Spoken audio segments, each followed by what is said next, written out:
for you this lesson from Unity of the Keys Spiritual Center.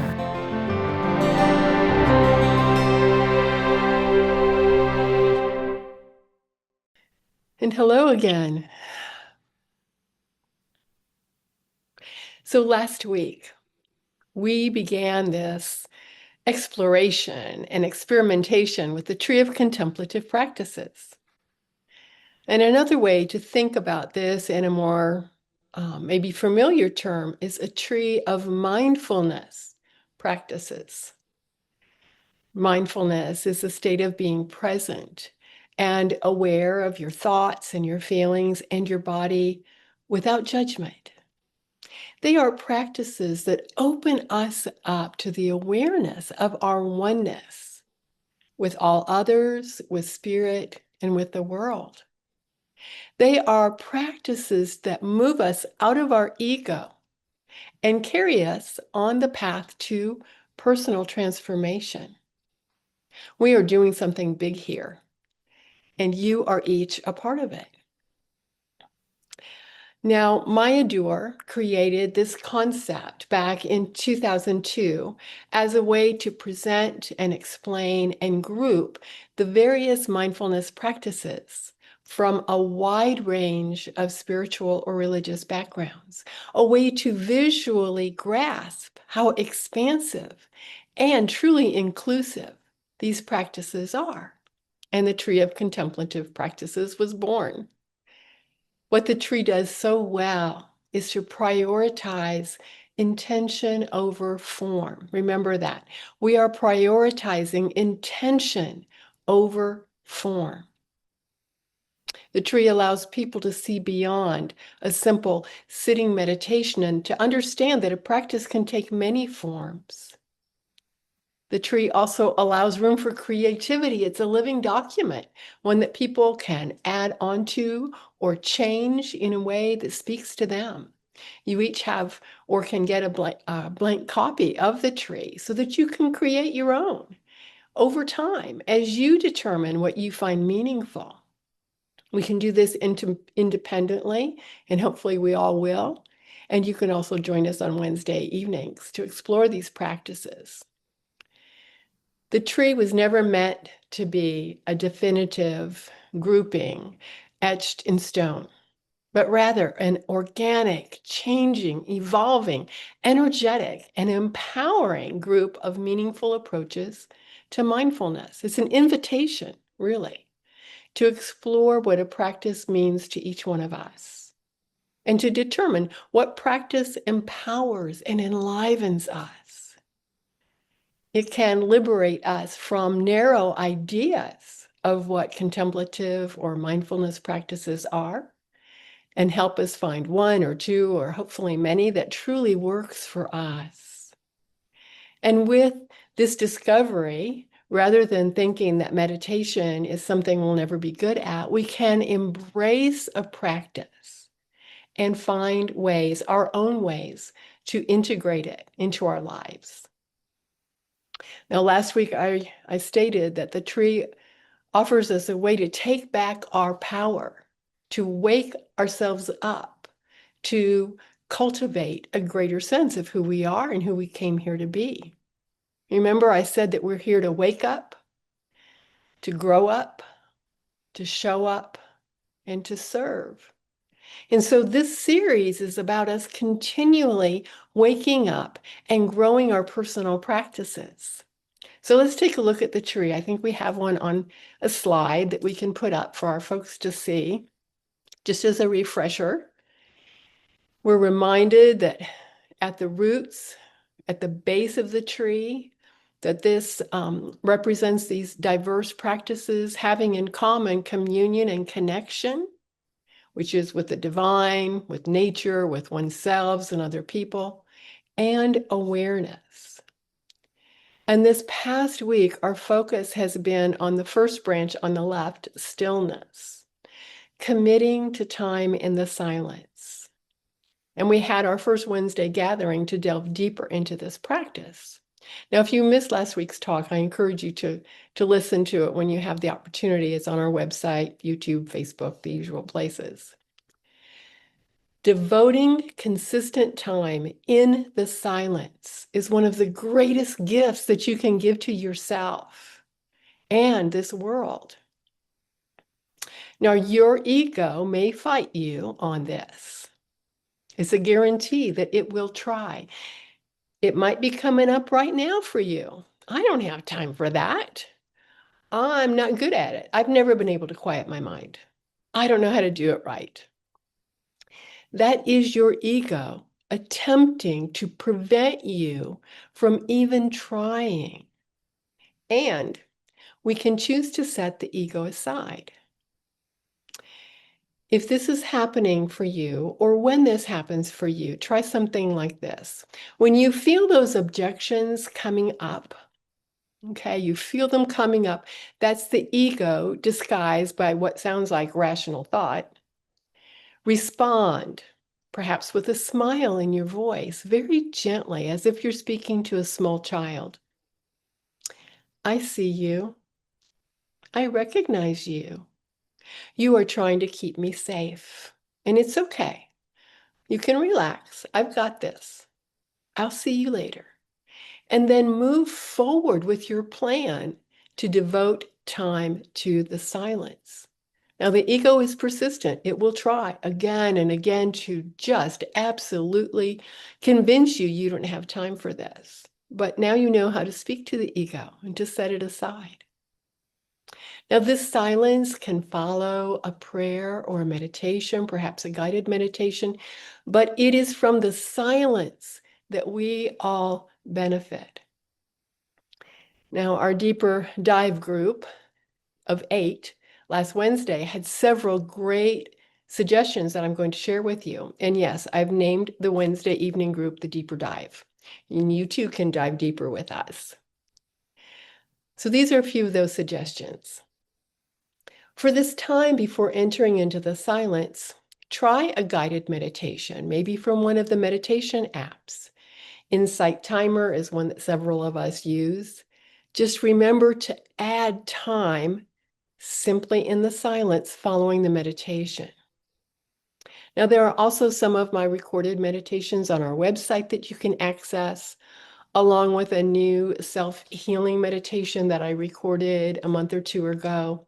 Use any of these or your own to take you to that expansive space of stillness and quiet. Another suggestion was to go through the names on your prayer list before moving into the silence. And that caused me to remember that our founding minister, Reverend Evelyn Casper, that she would hold a piece of paper, cardstock, in her lap when she meditated often. And on that paper was written in different colored ink at different angles on the paper the names of those that she was holding in prayer. That was how she held her prayer list. And one of our deeper dive folks watches the sunset every evening, and it becomes a time of meditation. What a lovely idea. Can you envision that absolutely perfectly? In the quiet, watching the sun set, or if you're an early bird, watching it rise with all its glory, and then moving into the silence for 5, 7, 10, and eventually 20 minutes each day. And the last suggestion from the group was the use of prayer beads, especially if you're feeling anxious or you're having a hard time sitting still. Any types of prayer beads would work. So you can hold them in one hand as you center yourself, and as you move through the prayer beads with each breath, you can name them. You can say love, peace, joy, abundance, harmony, healing.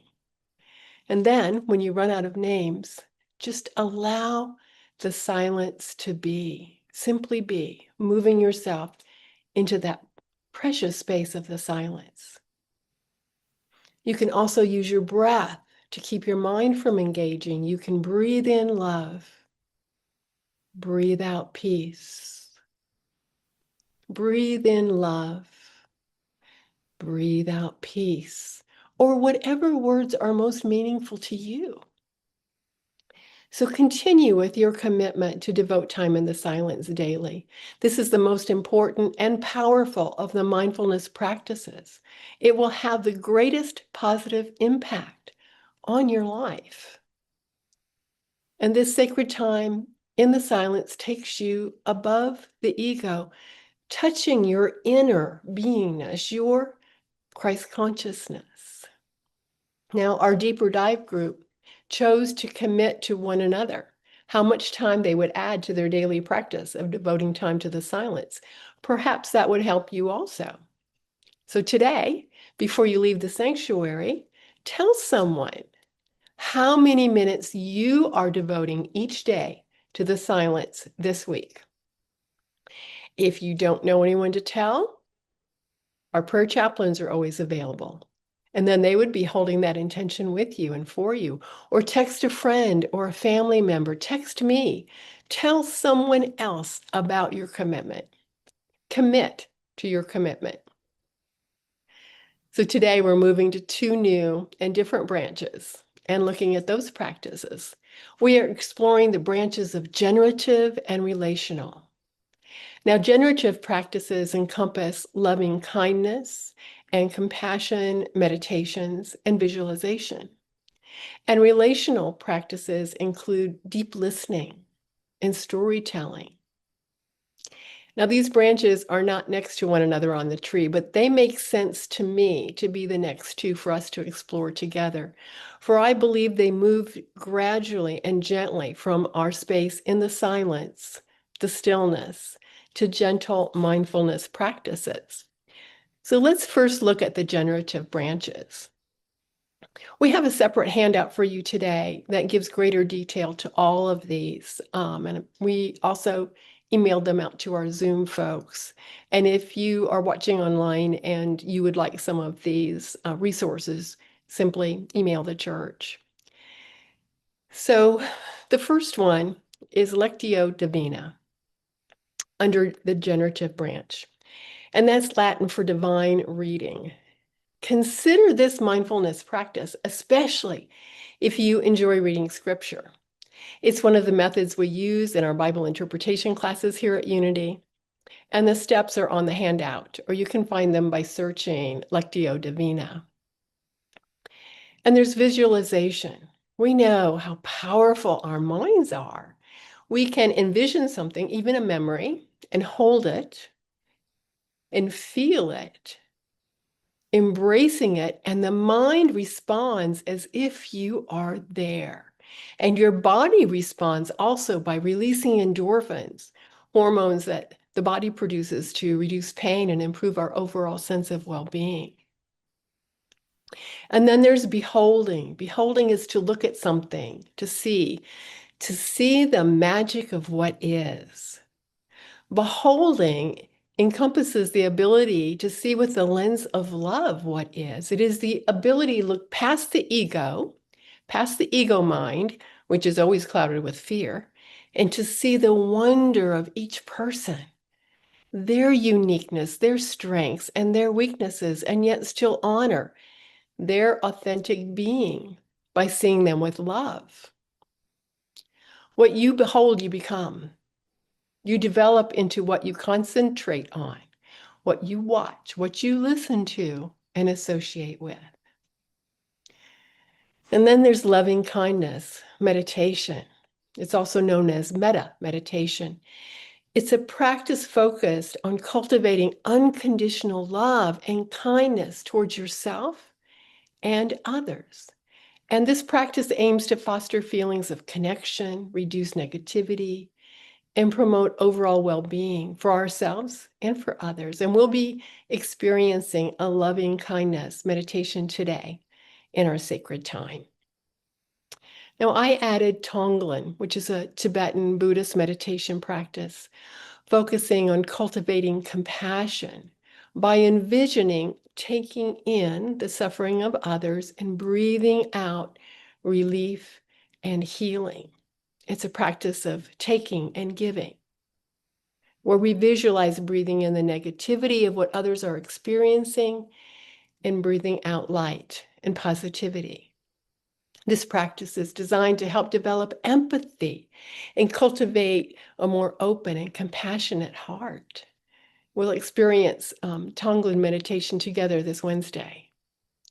And then the relational branch includes a council circle or talking circle, which is a structured communication method used for building community.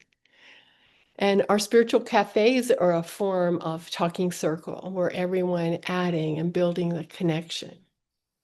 Meaningful dialogue, conversation between two or more people. It's a dialogue to take part in the conversation or discuss to resolve a problem. And then there's deep, deep listening. It's a mindful and intentional way of listening that goes beyond simply hearing words.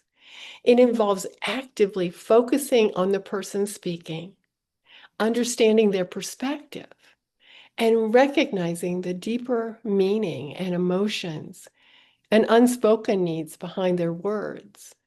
It's about being fully present, suspending judgment, and striving to understand the speaker's experience from their point of view. This is something our prayer chaplains strive to do every time they're asked for prayer, to see the divine truth and the whole person behind the need. And lastly, on these two branches, there's storytelling. Now, there are many forms of storytelling, and since this is all about connection and awareness, we're examining the oral, the spoken storytelling. Oral storytelling is the oldest form, and it relies on a verbal relaying of a story accompanied by gestures and expressions. It develops a connection, a true connection between the speaker and those hearing the story. Our spiritual cafes also offer each person the opportunity to share a portion of their story. Now remember to pick up one of those composition notebooks if you haven't already, and make it truly yours as you commit to devote time specifically to the practice of silence this week, every day, and additionally try one of these generative or relational mindfulness practices that intrigues you and piques your interest. Let this month be a beautiful expansion of your personal contemplative practices. And know there are many on this path with you, facing the same challenges and experiencing the same deep connections. Your experience is uniquely yours, and we are all in this together. And so it is.